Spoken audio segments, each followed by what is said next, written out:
Hello, and welcome to Health Solutions with Shawn and Janet Needham, where Team Needham discusses everything healthcare. I am your host, Shawn Needham, along with my wife and producer, Janet. And today on the phones, we have Jason Jablonski of Set Coaching. He is my coach for mountain bike racing and has helped to change my life. Amazing athlete in his own right, for sure. I always know who is going to be the guy to contend with when he shows up at a race. So that's super exciting. And we're going to go into a little bit of his history.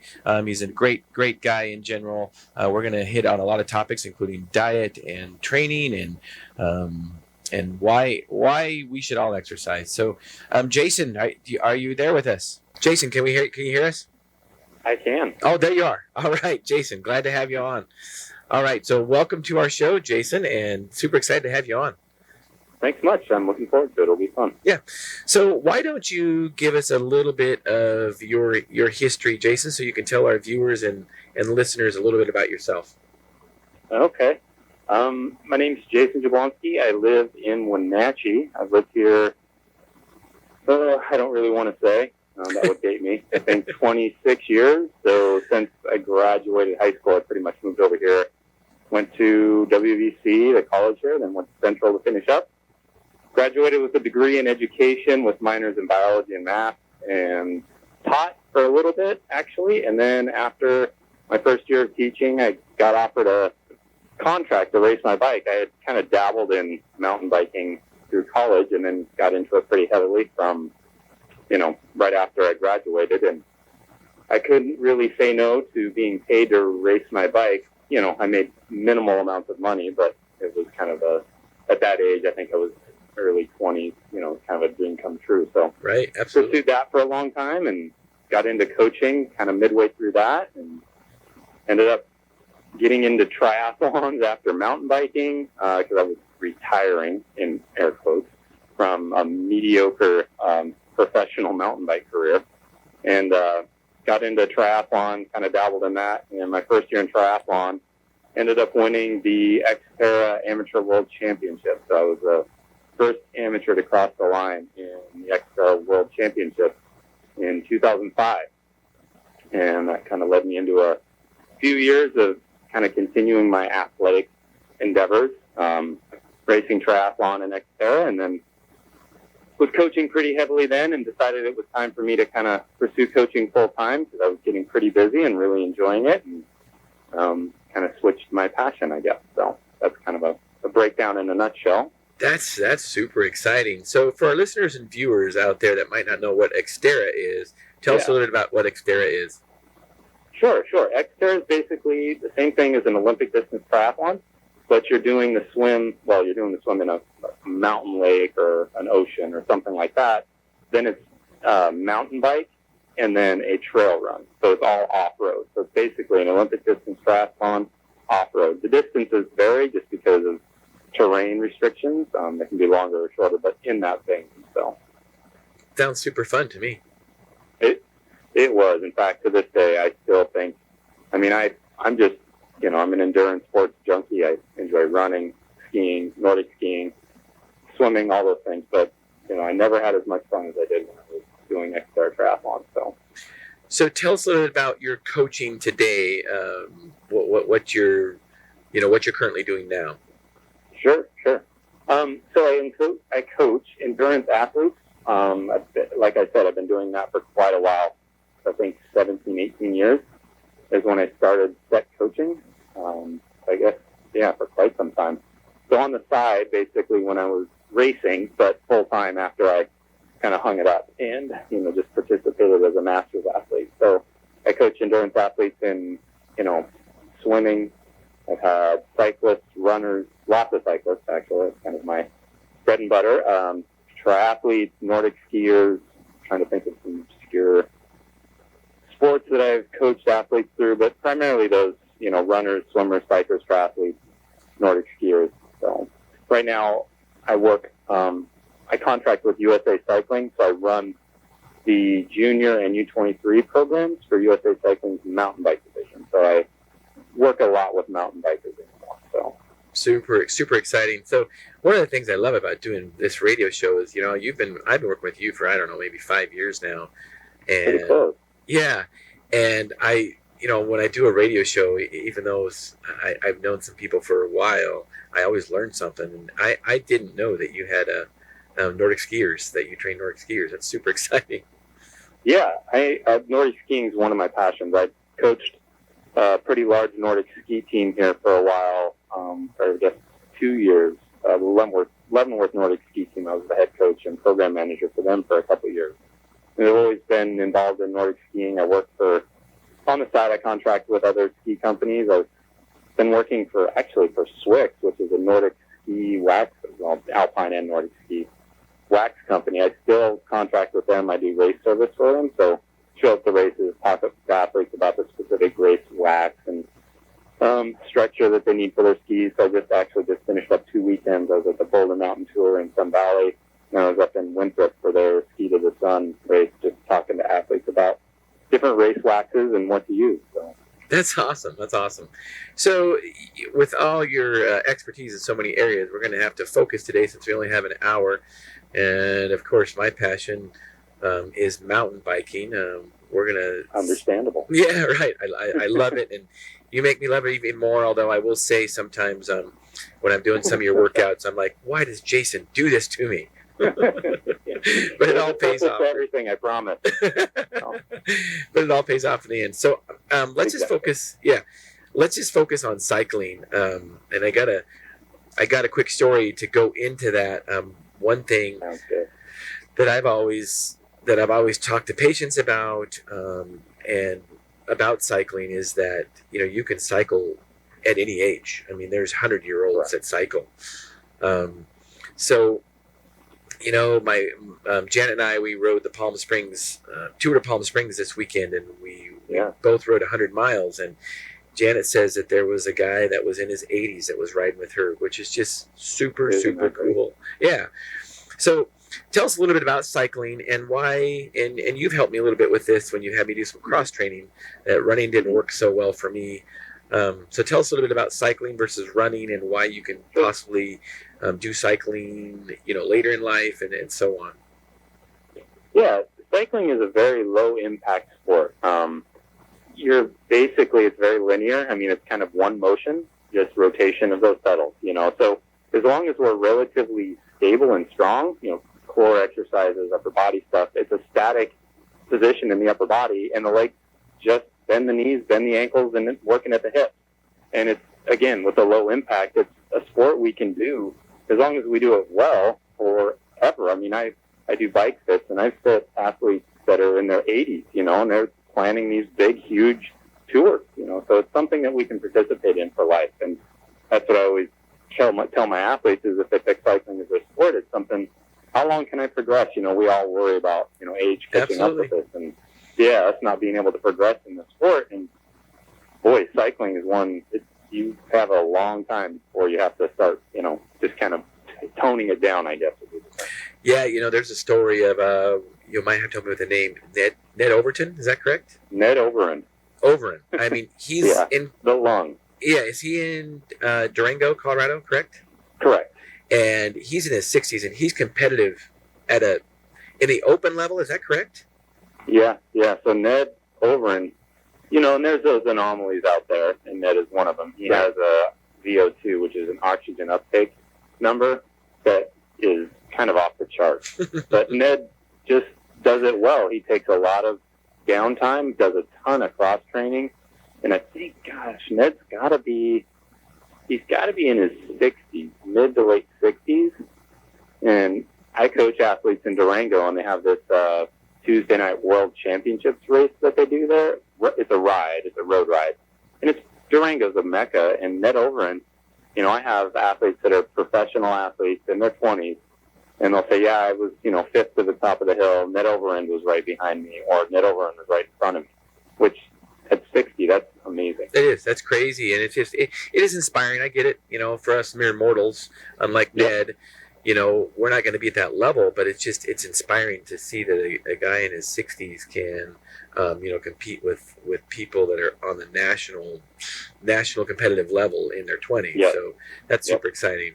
So speaking of competitive, not everybody wants to be a competitive cyclist. So you were talking to me about, you were just mentioning about fitting some people in their 80s on their bikes. Are those competitive, or are they recreational riders, or go into a little bit of that? A little bit of both. Mostly are recreational, but I have fit, competitive 70-plus-year-olds. I tell people, you don't have to race in order to be an athlete.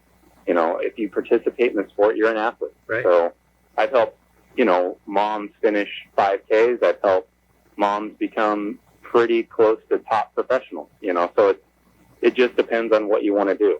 You can take it as far as you want as long as you approach it, with a realistic mindset of what you're trying to accomplish in time frame. So that being said, so then you have a lot of your athletes that you coach, or at least a few of them, what you're telling me, are more recreational. They're not super competitive. Is that correct? Not so much anymore. I have a few that are still recreational. In fact, I'm looking at my overall log here right now. Just have a few that are somewhat recreational, but unfortunately, I have to limit the amount I can take because of just time frames. And I try to give everyone enough personal attention so that we're on the same page. And I feel like coach-client relationship is not just, here's your plan, I'll talk to you later. It's a relationship. Right.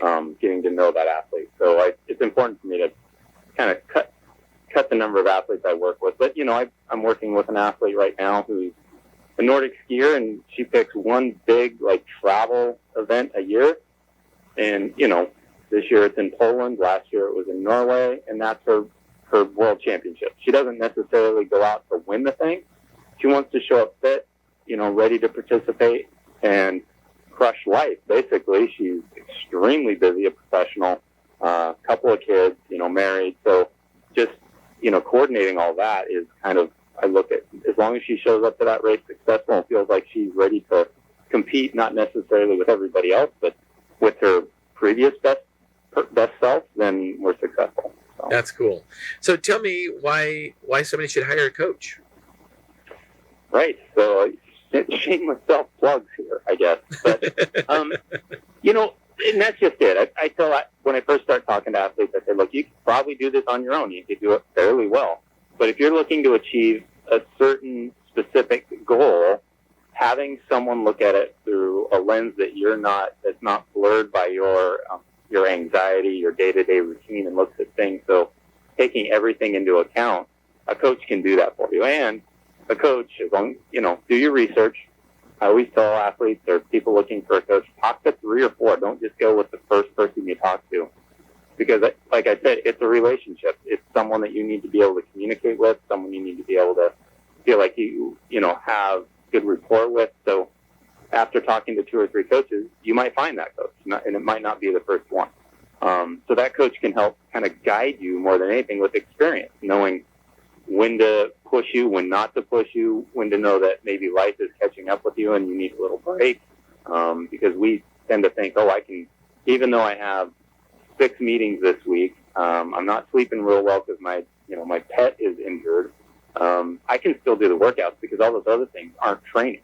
When those things take energy, lots of energy. If you take it away someplace, if you take energy away during your daily routine, you don't have it to give for your training. So absolutely. And we're getting ready to go to our first break. One thing I do want to say, though, Jason, is I know my first little meeting with you after a race, when I was speaking of my goals and looking for a coach, is, you were honest with me. You said, hey, don't just talk to me. Make sure you interview a couple other coaches. And one of the things that you said to me that really, really hit hard, and we'll go into that next segment, is the first thing you said you were going to teach me how to do was to recover. Yeah. So with that, let's go to our first commercial break. You are listening to Health Solutions with Shawn and Janet Needham. Be part of the show. Call in, ask Jason a question, 509-765-1470. We'll see you in a few. All right. And welcome back to Health Solutions with Shawn and Janet Needham, where Team Needham discuss everything healthcare. I am your host, Shawn, along with my wonderful wife, Janet, and we are streaming live at the AM 1470 KBSN studio. If you missed our first segment, we have Jason Jablonski from Set Coaching on the line, who is just happens to be my personal mountain bike training coach and a wonderful athlete and a great friend in itself. So you can catch us on Facebook.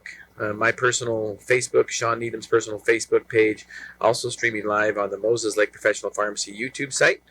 Also, follow me on Instagram, Health Solutions with Shawn Needham, and you'll get little 1-minute clips from the show along with links. So do that. And the podcast forums also, we're on iTunes, Google Podcast, Spotify, all those podcast forums. We archive all the shows.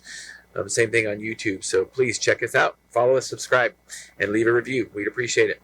All right, Jason, you still with us? I am. All right. So let's talk about recovery.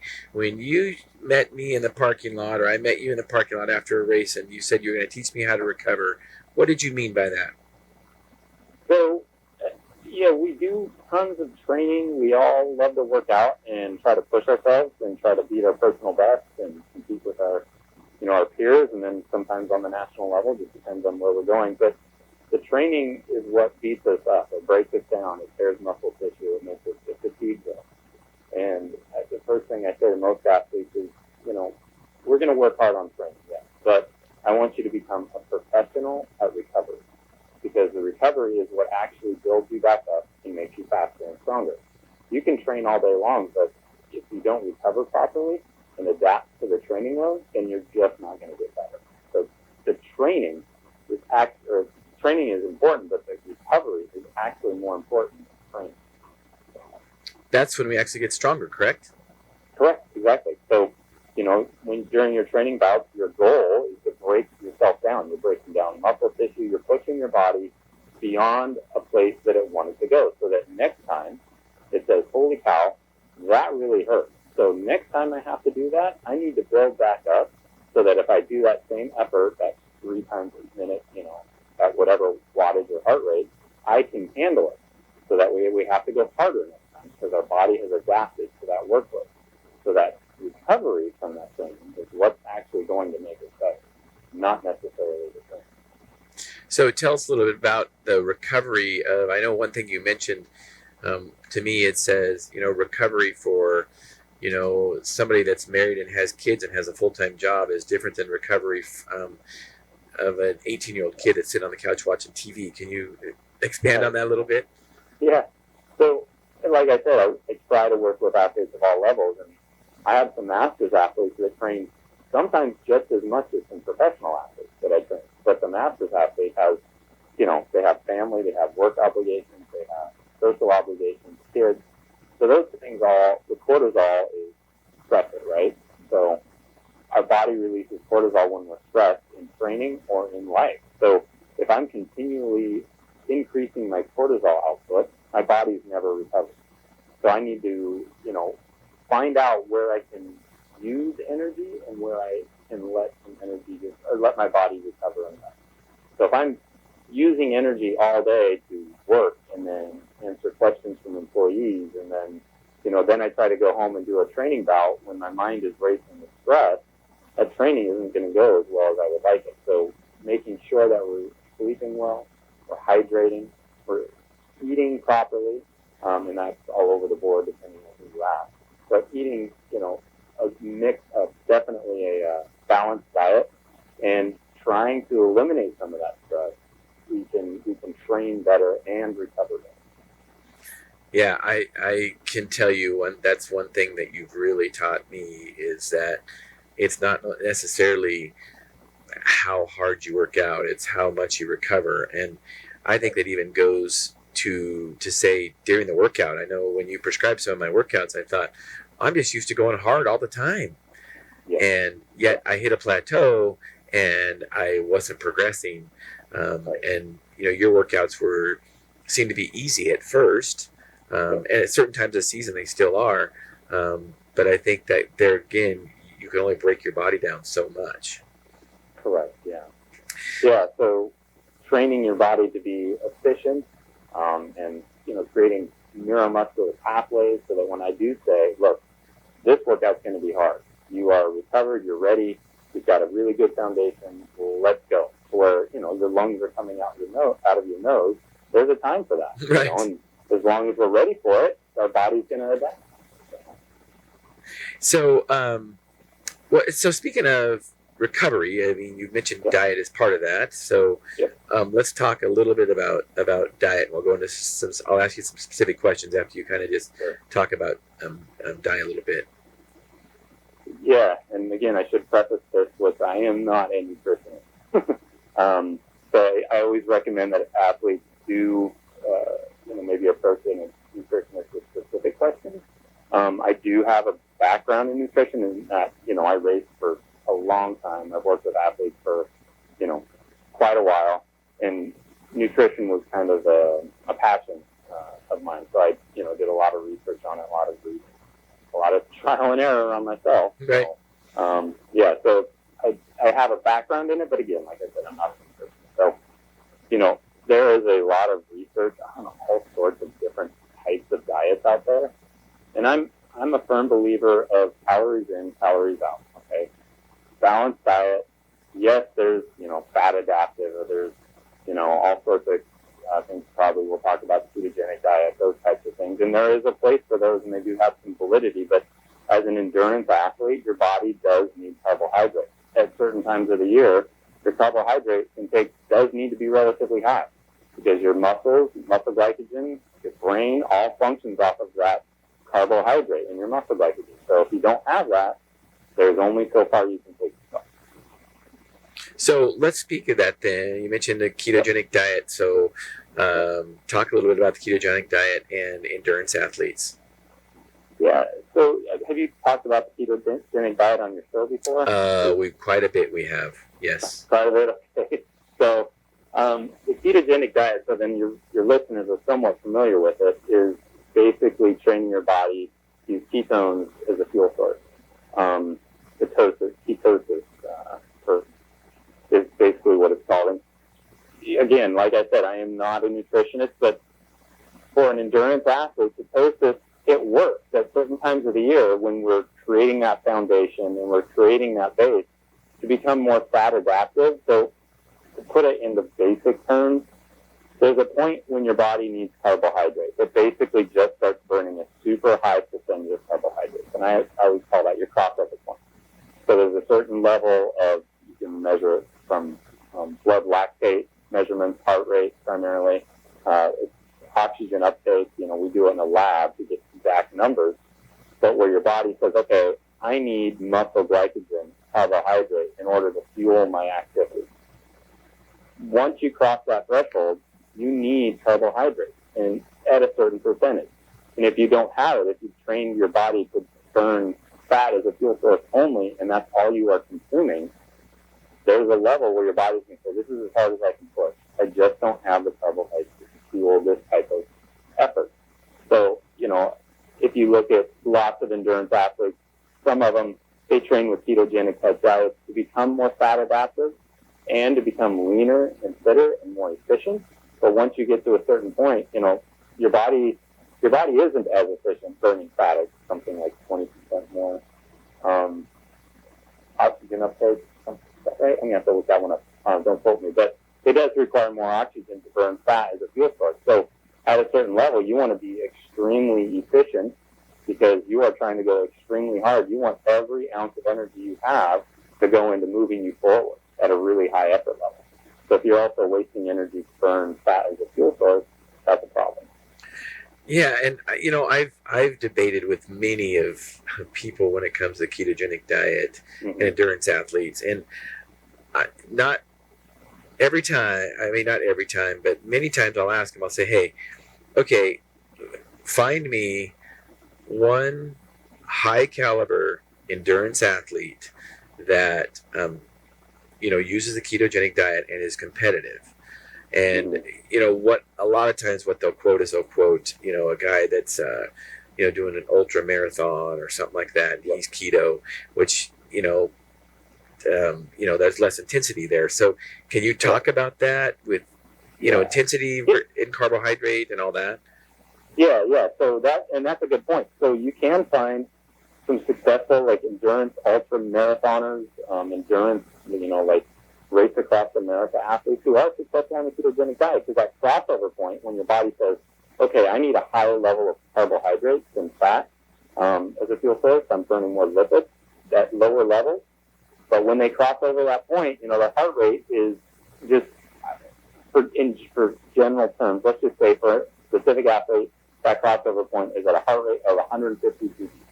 So your endurance cyclist or endurance runner is going to keep a fairly low heart rate because they can't go super hard. If they do, they're going to burn out. Right. So they're keeping their effort level below that 152 for their crossover point. So their body is burning lipid as a fuel source primarily, or a higher percentage. So they can just keep the carbohydrates to an absolute minimum. I think in order for your body to be going to ketosis, it's 50 grams of carbohydrates per day or less, I think. That sounds a little bit high, doesn't it? 50 grams? Yeah. Is it to go into ketosis? I was thinking more like 20. And I'm sure it's than 50. Yeah, it is. And I'm sure it's variable too. Yeah, it is. Yeah, it depends on the athlete size. But well, no, I appreciate you sharing that. And I've debated with my brother, who's a bodybuilder, and I've debated with some CrossFitters too, who say that they can do keto. And I mean, with their CrossFitters, it makes complete sense because their workouts are 15 minutes long. They're not even going to burn their glycogen, right? Exactly. And what's their objective? To get lean and look ripped, right? Right. Just fuel a 15-minute, it's just bananas workout. They can manage that with the ketogenic diet.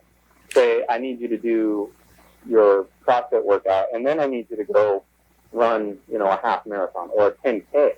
They could probably do it with enough stores that they've got in them, muscle glycogen, but they're not going to be able to do it very frequently or very well.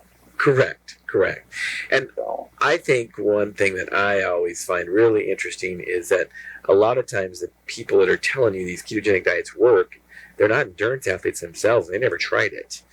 But I will tell you that the last thing I would want in a short cross country race where my heart rate is 170 is to try to eat meat and drink oil. I think it's hard enough to drink water with carbohydrate mixed in. Yeah, and again, I'm going to get pushback from this, just because there are those diehard ketogenic athletes that just think this is the only way to go. And okay, if you're trying to get lean and all your activity is endurance or low, effort level based, fine. Ketogenic will probably work for you. And again, there are endurance athletes that do use a ketogenic diet early in the season when they're doing base miles and duration to build that foundation, so that their body does become more fat adaptive and they become leaner, so that when they start doing their intensity and they start taking in carbohydrates, they're more effective, they're more efficient, they're leaner, they're ready. They're just addressing it as a periodic training adaptation. Yeah, and that definitely makes some sense in base season when you're at lower intensity. For sure. So let's move on a little bit with other. You mentioned cycling being a low impact sport. One of the disadvantages of that is that it doesn't increase bone strength. So there's actually some young cyclists, and I'm sure you know a lot more about than I do, but there are young cyclists that get osteoporosis because they don't do enough gym work. So can you hit on that a little bit? Yeah, definitely. And that is another kind of, passion or project of mine, is I'm a firm believer in strength work, to an extent that it is helping you achieve your overall objectives. I think a lot of cyclists think, I just need to pedal. And there is this old adage, I remember when I first started racing, there were a lot of road riders like, I don't want to lift weights. My arms will get bigger, and that's more weight that I have to carry. And that was kind of how we all thought. If you look at some of the riders from they're still pretty thin, but at least now they know that strength training is going to help them adapt to being a better cyclist, because they're going to be more efficient at supplying that energy system where it needs to go. They're not going to be just a one-dimensional athlete. And for road cycling, it's a little different. You're looking for output and power strength. But you need to be stable and strong so that even if you finish your cycling career or just as a, generally functioning as a normal day-to-day person, you need to be strong and stable. Cycling takes a lot of effort. So if you have a weak core or low back, is really weak, and you try to supply a massive amount of wattage in a stage race, something's going to give, because that effort needs a foundation to stand on. So if you have weak shoulders, weak core, weak obliques, those kinds of things, weak glutes, something's going to give. So becoming a complete athlete is pretty important, and especially on the mountain bike side of things, we're finding that, well, courses nowadays aren't like they used to be, just climb and then descend. Now they're scary. I mean, there are features in the World Cup courses that, I've raced and love riding mountain bikes, but I'll pull up to them when I'm riding with the group and say, look, I don't think I'm going to ride this. I'm pulling around. I mean, that's on the cross country courses? Yeah. Is that right? Yeah. Yeah, so you have to be not only efficient at just riding your bike, you have to be able to react, a jump, a turn, a really rocky section. So you're able to pedal and move your bike through this rocky section requires balance, strength, stability. So the fastest guy is the one who can keep pedaling his bike at fractions of a second faster than the guy who's trying to, manage his bike through this rocky section, because he's not as strong in the upper body, he's not stable in his core, he's not, he doesn't have glute med isn't working to keep his knee lined up over his pedal. So strength is hugely important. In fact, yeah. Yeah, absolutely. So that wraps up segment 2. Let's talk a little more details about strength when we come into segment 3. You are listening to Health Solutions with Shawn and Janet Needham. Call in, ask Jason a question, 509-765-1470. Welcome back to Health Solutions with Shawn and Janet Needham.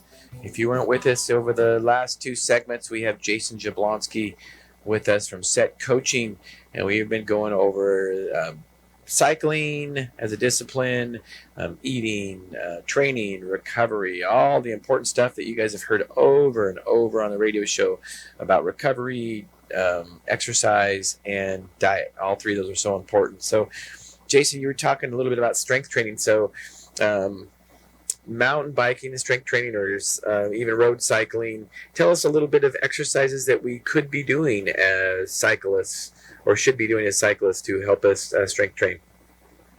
Sure. Probably, to start, I think most athletes need to work on a more stable and strengthen their core. So, planks, but doing planks properly. So, you can YouTube a million different videos on how to do a plank. So just do some research.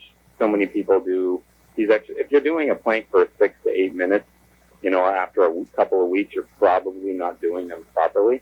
A couple of minutes is kind of maximum what you would need.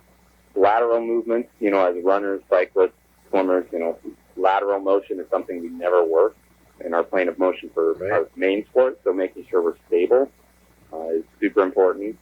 So those are 2 kind of really, really big.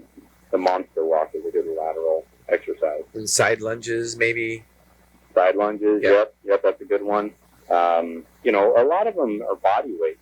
A lot of exercises I recommend, even up to pretty high level athletes, can be body weight based, or minimum amounts of weight. You don't need tons of plates in order to get strong. So I totally agree with that. I want to just even hit that home harder. Is that a lot of the exercise that you prescribe for me is body weight and maybe some light weights, but some people find it hard to believe that usually the heaviest weight for most of my exercise, the heaviest thing I do is a 35-pound kettlebell, and mostly body weight, and you can get incredible gains with your body weight. And the nice thing is too, is you don't need a lot of equipment to do that, of course. Correct. So so let's go back a little bit into diet, if you don't mind. Sure. And what about cycling your diet around your workouts? Yeah, so you're talking about carbohydrates during certain times of the day. Correct. More protein. Yeah, so cycling your diet around your workout is great if you have the time and energy to do so. Making sure that you have carbohydrates to fuel your exercise, and then protein to recover, and then fat, kind of towards the end of the day, just to fuel the rest of your day and kind of keep you from, I guess, too much carbohydrate. Yes, we talk about, I'm backpedaling here. I think you can't keep your diet at a really high level of carbohydrate all the time. So if you're 70 to 80% carbohydrate in your diet, that can be a problem. Just with the amount of carbohydrate we put into the system, our body can, the whole issue with diabetes, and if we continue to do that time and time again. Absolutely. So, yeah. So tell us how this, I even, even if we're for everyday people, what about cycling our diets around our activities? I mean, that's the same concept, correct? Yeah, very much so. Yeah. And I think that's important. I think the thing that most, general athletes don't address is the recovery aspect of nutrition for their diet. So I had a conversation with a dentist that I train that's working on an Ironman, and talking about the exercises they're doing. And I said, look, you're starting to pick up your effort level. We're not just doing base work now. We're starting to increase intensity. What is your specific nutrition routine for these harder efforts once they get to this level? And that was, I don't have one. Okay, so we need to address that, because as soon as you finish a workout, your body is going, well, how do I repair from this? That hurt. I need, A, B, and C in order to repair the damage that's been done. Okay, are you supplying A, B, and C so that your body can adapt? Fat, carbohydrate, protein. And I tell athletes, just make it simple. One thing I recommend for a lot of athletes is just some type of nutritional shake, even ones off the shelf. I'm a big fan of Ensure, because it's fat, carbohydrates, and sugar, and it's easy to digest, and you can find it anywhere. So if you're doing an event or you're traveling and you're going to get a workout in, you can find this anywhere. Yep, it can work. Yeah, that's for sure. That doesn't have to be fancy. That's for sure. Exactly. Yeah. So now 2020 is an Olympic year, correct? Correct. Yeah. So you work with some of the potential Olympic athletes, is that correct? So my role is to supply or find the next group that will be our Olympic competitors. So right now, other than one who is he's 21 now. Most of the athletes are outside of my, jurisdiction, which is 23 and under. So I don't work with them specifically, but I do work with them on, World Cup trips and things like that. So I am involved, but they are not under my umbrella per se. So I see. So is the United States going to eventually be possibly in the cross-country discipline be competitive on a world right now? Yeah, right. In the women's field right now, we are. I mean, we have last year, or the year before last, we had a world champion in Kate Courtney. She kind of had an amazing year in her first elite season, won world championships, and then last year she did really well. She won the overall and the World Cup title. Lost world championships, but she still had an amazing year. Was right up there competing with everyone. So she is definitely one of the favorites for an Olympic medal this upcoming year. That's awesome. For this year. And what was her name for our readers and listeners? Kate. Yep, no problem. Kate Courtney. I think actually she was just on the cover of Outside Magazine, like maybe last month or the month before. So cool. That's really cool. Yeah. And so we're in the women's category. We are one of the top three. I mean, we have, I think, UCI rankings, which is the Union Cycliste Internationale. We are ranked, I think, second in the women's category for mountain biking. Super cool. Behind Switzerland. That's super cool. So, and the men were just a little bit behind, getting more competitive. Had some up and comers, maybe. We're hoping so. So that's where where my role comes in. I'm looking at trying to find our 2024 and 2028 Olympians. So I work with those athletes, trying to identify them, get them the resources they need, help them with their training if they don't have a coach. If they do have a coach, coordinating with their coach and their team. So yeah, that's where I'm working, because on the men's side we have some great athletes. We have some, Keegan Swenson, one of our top guys, Chris Blevins, Luke Balvinbelder, a guy out of here, Cole Patton. He's from Kashmir. He's ranked number 4 in the country. We're only going to get one spot probably for the Olympics this year, but those are our top 4 kind of competitors for it. So right now, Keegan Swenson is definitely the front runner. And Cole, yeah. You can say it. Can you say it? That he's one of your athletes? Yeah, I've worked with Cole since he was 14. Right. So, and we always know who's going to win when Cole shows up. Right. Yeah, Cole's a bit of the kid does the work, and he's taking it day by day and knows that he's got a long goal for this, or a long vision for this. And he's went from, 14 years old, just barely getting into it, to racing at the professional level. He's ranked 4th in the country right now and races for Giant bicycles and is a top pro out of our country. So he's only 21. Yeah, 21, crazy. Yeah, that is crazy. He's following. We had another athlete out of here named Steven Ettinger who retired 2 or 3 years ago. He was multiple national champion. He missed the Olympics in 2016 by 1 spot. It was down to a vote, and it was between him and one other guy, and he missed it. But he was out of Kashmir as well. So there's something in the water in Kashmir. And Jason, I think you have to take some credit. I know those guys are amazing athletes, but now Steven coaches for Set Coaching now, correct? He did, yeah. So Steven coaches for me a bit. I coached Steven since he was 14 as well. And then when he retired, he wanted to do a little coaching. So he still coaches a little bit. He's in med school right now. Oh, good. That's right. His dad's a doctor. His dad is a doctor, an ER doctor here in Wenatchee. So Luke is getting names straight here. Steven is going into the medical field, so he doesn't have a whole lot of time to coach anymore. Yeah. So maybe it's not something in the water, but maybe it has something to do with Set Coaching, teaching these young there's kids. a process, and I'm very lucky that I get to work with these highly dedicated athletes. So that's super cool. It's good that you can inspire them and keep them inspired without burning out. That's so important. They're, and this is something I say. I mean, you're racing your bike. Yes, you want to make it a profession, but if it's not fun, it's really not worth doing. There's going to be times when you're suffering like a dog training in the snow, and you got to do 3.5 hours, and it's cold and wet. So make sure that on those other times, it's fun. You are, again, as a career, you're racing your bike. Yeah, absolutely. It's got to be fun. Any form of it has to. And we're not going to make a lot of money on it, that's for sure. Exactly. So it's more of a question from a gal that's a cyclist, and very personal to me. And what about pec development and women getting sore pecs and shoulders that cycle? Yeah, so that can be multiple factors, because we're in a static position on the road bike or the mountain bike for so long.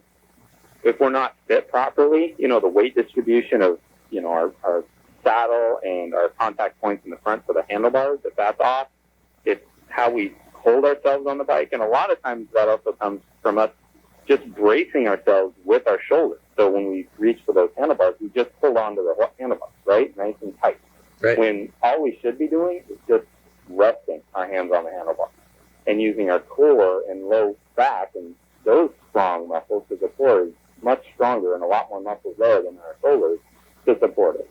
So when you've probably seen this a million times, is in a workout I'll say hinge at the waist, don't round at the back. Right. Because what we're doing is we're hinging at the waist to use our core to keep it stable and strong, and just resting our hands on the handlebars, not grabbing those handlebars, rounding at the back, and leaning forward, put all our weight on the handlebars. So even a recreational rider should have a good bike fit. Is that what you're suggesting? Oh, yes, very much so. The worst, and in college I worked at a sporting goods store here called Albert Sports in Wenatchee. Worked there for many years. I still am affiliated with them. I do bike fits out of their store. Great family. Yes, they are. So we work together still quite a bit. And, I used to sell a lot of bikes, and some of the people would say, I'm not really sure what I'm going to do this, and use it to ride the loop. And we talk about needing a bike fit. And I said, well, yeah, I think everyone needs one to some extent, because the one thing I don't want is to see you in 2 years and you say, yeah, I bought that bike, but it was uncomfortable, so I never rode it. I want to make sure that if you're a recreational cyclist riding on the loop, or you're trying to compete at the top level, you need to be positioned correctly. So you're avoiding knee injuries, you're avoiding hip injuries, you're avoiding shoulder injuries. So even on, recreational bikes, that still comes into play. That's awesome. So we got to wrap up the show here, Jason. So what are your parting words for anybody that's a recreational cyclist, for our everyday people? What would you like to part with about cycling? Just have fun. Don't be intimidated. I mean, cycling can be an intimidating sport. You see all these people dressed up in lycra and super fancy bright colors and, racy helmets. And, a lot of those guys just like to look the part. Some of them are beginners just like you. And if the cycling community is super inviting, so if you ever have questions, I'm sure there's someone at the local bike shop that can help you out. Get involved in the sport. Reach out to me. I talk about this stuff 24/7, every day of the week, and I'm always happy to answer questions and help someone get involved in any type of sport. Okay, one quick question, and then we got to wrap it up in a minute. What about recumbent bikes? Recumbent bikes, they're fun. Let's go with that. They are a lot of fun. They are a blast. And they're, if you're looking to alleviate some type of, if you got back problems, you can find a recumbent bike that's going to work for you and get you out there. So. Awesome. It's good to hear. So, Jason, how do people get a hold of you? How would you like them to contact you? What's the best way? The best way is probably my email. I'm sitting in front of my computer most days, so it's setcoaching@msn.com or jason@setcoaching.com. Either one of those work great, and you can find me there, or www.setcoaching.com, and reach out. If you have any questions, I'll be more than happy to help you out. Awesome. I appreciate it, Jason. It's been a great show. Thank you for all your wonderful expertise on the show to our listeners and viewers. And with that, we wrap up the show. You've been listening to Health Solutions with Shawn and Janet Needham. We will see you and talk to you Monday.